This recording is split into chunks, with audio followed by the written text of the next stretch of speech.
Give an applause. No. No? No applause. Come on. We usually do that. Do you really? Yeah, we invited. Well, applaud God. You don't applaud me. Oh goodness.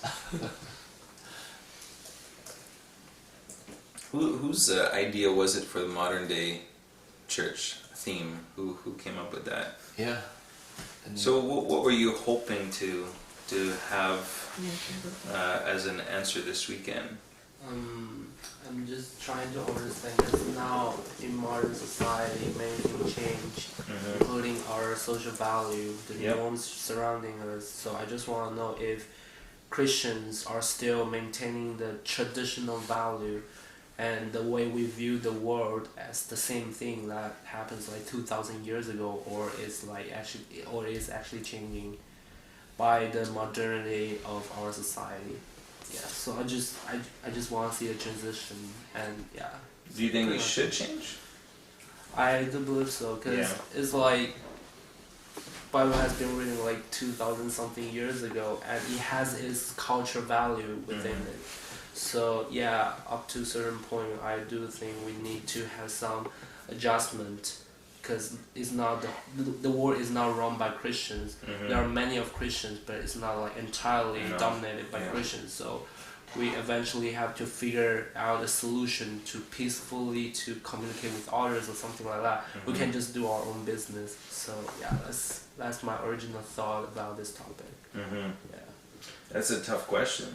Yeah. How do you change your approach without losing your values? Yeah, something like that. It's a tough question. And in Romans, Paul even says that we should not be corrupted by the world around us. So then you're like, well, okay, wait a sec. So how do I do that? How do I navigate life and not be corrupted?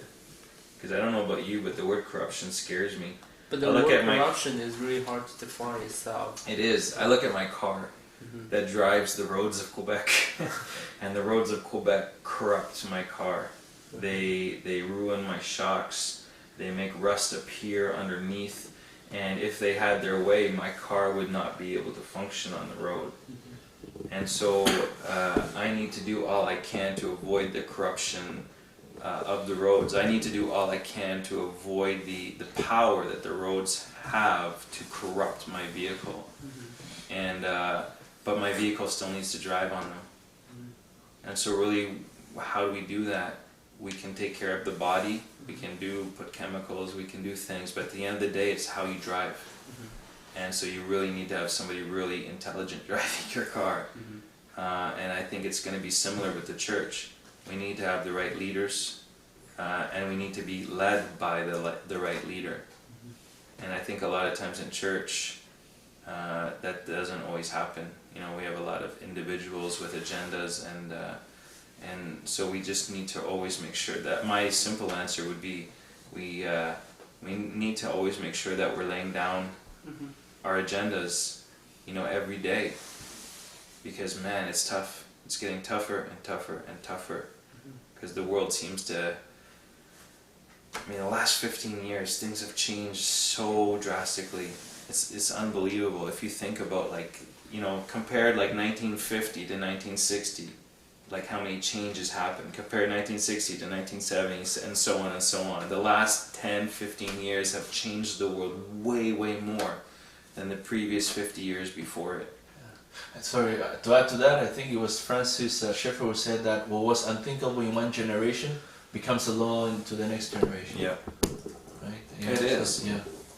And I was thinking, you know, like the internet was supposed to be the answer to sharing information. The internet was supposed to be the way to make everything accessible, that people would not be hidden in the dark somewhere in the world.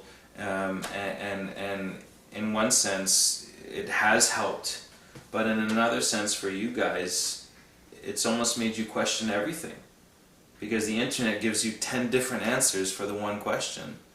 And when you're younger and you're like, well, wait a sec, this person says this person says this person says that, then you have to decide. Where in my generation, if I wanted to know something, I had to go to the library. And I was so naive that I just assumed the one book on the shelf was the only answer. But you guys get all 10 answers at once, and then you're like, well, which one is true? And then you go to Wikipedia, you know, and you research something on Wikipedia, and then on the top it says, this article needs references, this source needs work, so read it but don't trust it. That's what it's telling you. And so the whole culture puts you on the defensive all the time. And so I'm not even sure that it does in the end help us. Maybe we have an immediate answer, but is it really the right answer? You know, and Jesus said, I am the truth. So do you trust him? Do you trust him that you could pray? I have a friend, she just wrote this on Facebook, on the internet, but she lives in Ontario. She lost her camera at Christmas time, and she actually thought someone had stolen it. And for 4 weeks they were without it, and as a family they were really sad because they had been on vacation in Cuba, and all their pictures were on the disc still, and so she was really depressed about that. And so she just said, well, I'm a Christian, I have a God who sees everything, I should pray and ask him. So she did. She said, Father, I just pray that you would give me wisdom and insight into what happened to my camera, and if it's gone, it's gone, but if it's just lost or it's somewhere, help me to find it. And after she prayed, she just had this thought that she should look inside her van, her minivan, underneath the window seat of the passenger side. And she didn't. She's like, oh, this is silly. I'm going to go, I'm going to be disappointed, nothing's going to be there, and I'm going to doubt God. That's what she thought. And then she said, no, I have to. I prayed, and I feel this is what God is saying to me. I have to go check. And so she went out in her driveway, got down on her hands and knees, and looked, you know, silly or whatever, and looked under the seat of her car, and guess what? Her camera was there.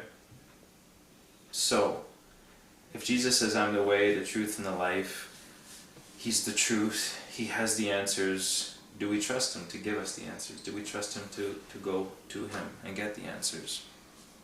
I'm not saying every time we pray to him that to tell us where something we lost is located, he'll tell us, but he might. See, this is what I said at the very, very, very, very beginning. Do we believe in a real God who's alive, who's active? Or is he just some religious idea? You know, that people get inspired if they think about him. And ask yourself, who's your God? Like you said before, churches where people come and worship the same God.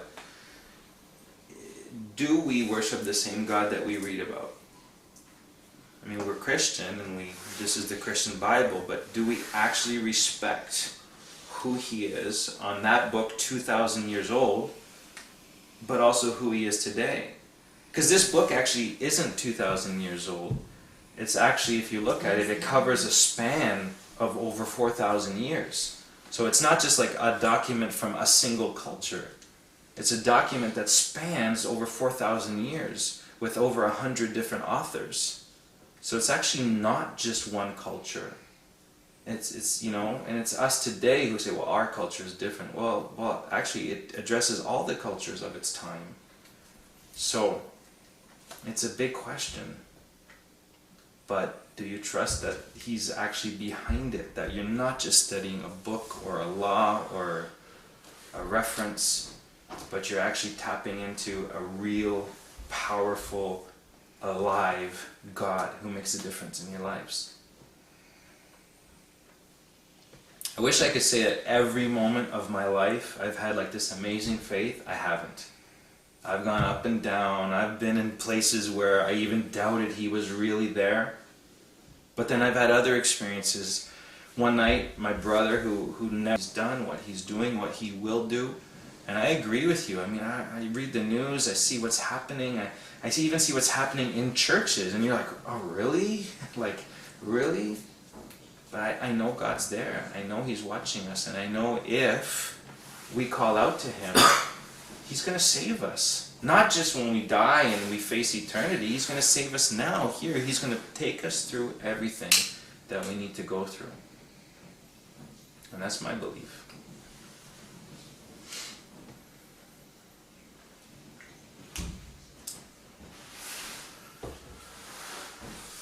comments, questions? This is going to sound really weird, but because here I am to preach, but don't you ever get tired of preachers? Like, I get tired of preaching. I get tired of listening to myself preach. I would much rather have discussions and conversations and questions and back and forths. And I mean, I have messages. I have sermons to give you this weekend, but if you would prefer, we can just talk. We can just, hammer out ideas. We can just address questions. And I'll do my best to not, every question is a good question because you're feeling it. When was one of the times when you felt, when you had doubts, or that made you doubt? Last August. Okay. Last February, my wife and I, this is a long story, so I need to make it really short. But 2 years ago, we had a situation in our church where a pastor actually quit in Toronto and resigned. And at that time, my wife, Julie, felt really convicted that we were supposed to go to Toronto, that God wanted us to go there. And we presented it to we have an apostle council, that's what we call it, but like the bigwigs, the guys that make the decisions. And we presented that to them, and they decided to go with somebody else. They put somebody else there. And it crushed Julie. It crushed my wife. She was torn, like she was really, because she really believed. And it started a very tough year for us, going into last February.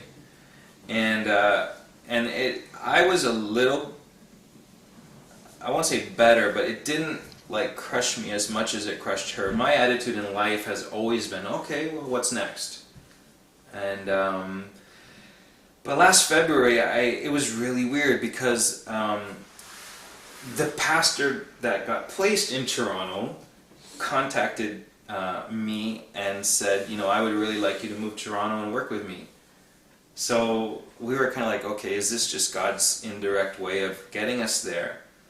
And then like a couple of days after that, this guy asked me out for coffee and said to me, listen, you need to start a church, and I'm going to give you a blank check to do whatever you want to do. So like I started to feel very, very perplexed. And then one night I just cried out to God. I said, God, what do you want me to do? Because this is really, this is really weighing on me. And honest to God, like that exact moment I cried that out, I got an email from the big guy of our church saying that he wanted us to go to London, Ontario and become a pastor there. So my wife and I started praying about it, and we felt we should go. And I could tell you like we started getting these other confirmations. We had people calling us, things happening in our lives, and we're just like, that's it, we're going to London. This is God's will. God has made it clear to us that we're going. I didn't quit my job, but I put in like an application for a year sabbatical. So basically I was leaving. They did a send-off party for me, and they, they got me a gift, and they gave me a speech, and and that was in June. I left, and I was like, all right, let's go, God, sell our house, let's move. And June, July, August, I started to feel like, whoa, what's going on? Our house hadn't sold. I didn't have a job to go to at the end of the month, and my wife also had been doing all the paperwork to get her nursing license in Ontario. And we've set this deadline for August 14th. We said that if God didn't show up by August 14th, we were going to have to like stay here. And I was going to have to go back to my job and beg them to take me back and do all that kind of stuff. And I didn't want to do that. And this was after me telling everybody. Like I testified more from February to June at my workplace than I had the previous 12 years. And so those 2 weeks in August were probably the most difficult in my life. And then the night before I had to make my decision, I was up all night I'd like to say praying, but it was more like yelling at God and arguing with God and questioning Him. And honestly, it was the darkest time of my life. It was the darkest moment of my life, and that was just last August. And at the end of it, around 4 in the morning, or 3:30 in the morning, I heard this voice in my head, or I had this thought go through my head. Well, actually, it was the verse. If anybody desires to follow me, let him take up his cross. And then I felt like God say to me, what does that mean? So the Sunday school answer in me was, well, it's what we all do. We lay down our lives and no, what does that mean? And then I started to think about the moment that Jesus carried his cross. Like, think about the man for a second, not God, but the man Jesus carrying his cross through the streets. Every single person, including his disciples, at that moment probably thought he was wrong, that he had made a mistake. What would that have been like? You know, to have all